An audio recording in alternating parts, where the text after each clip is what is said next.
Послание на апостол Павле до Римјаните, 4 глава.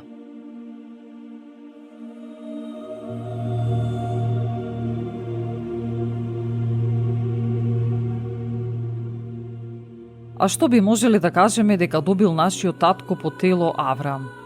Зашто ако Авраам се оправдал со дела, тој заслужува пофалба, но не пред Бога. Впрочем, што вели писмото? Му поверува Авраам на Бога и тоа му се сметаше за праведност.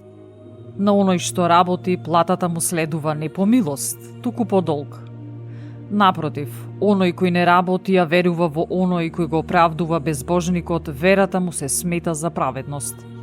Така и Давид го нарекува блажен оној човек кому Бог му смета за праведност независно од делата, велејќи: блажени се оние чии беззаконија се простени и чии гревови се покриени.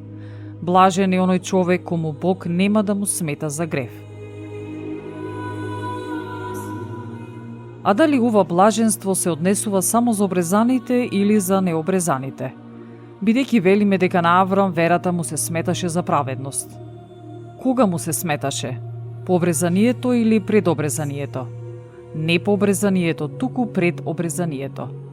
И знакот на обрезанието тој го доби како печат на праведност што доаѓа од верата.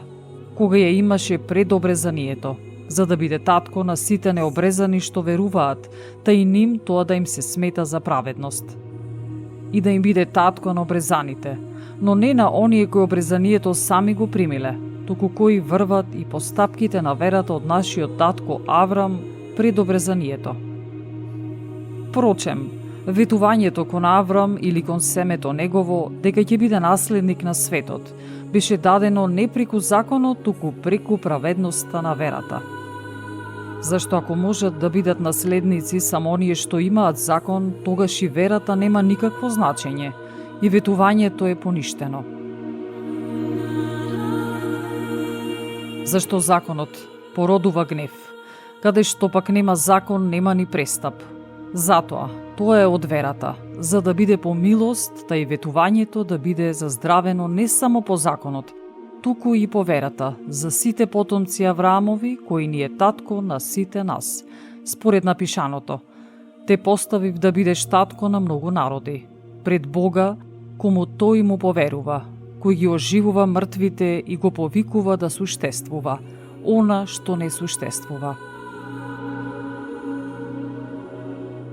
Аврам, без никаква основа за надеж, поверува со надеж дека ќе стане татко на многу народи, според реченото: такво ќе биде твоето потомство.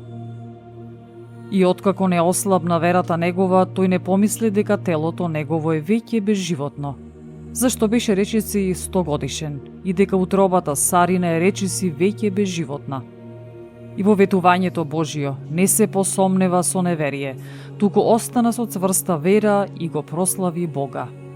Наполно уверен дека тој е силен да го изврши она што тој го ветил. Затоа, тоа му се сметаше за праведност. Но не само за него е напишано дека му се сметаше, туку и за нас ќе ни се смета ако веруваме во оној кој го воскресна од мртвите Исус Христос, нашиот Господ, предаден за нашите гревови и воскреснат за наше оправдание.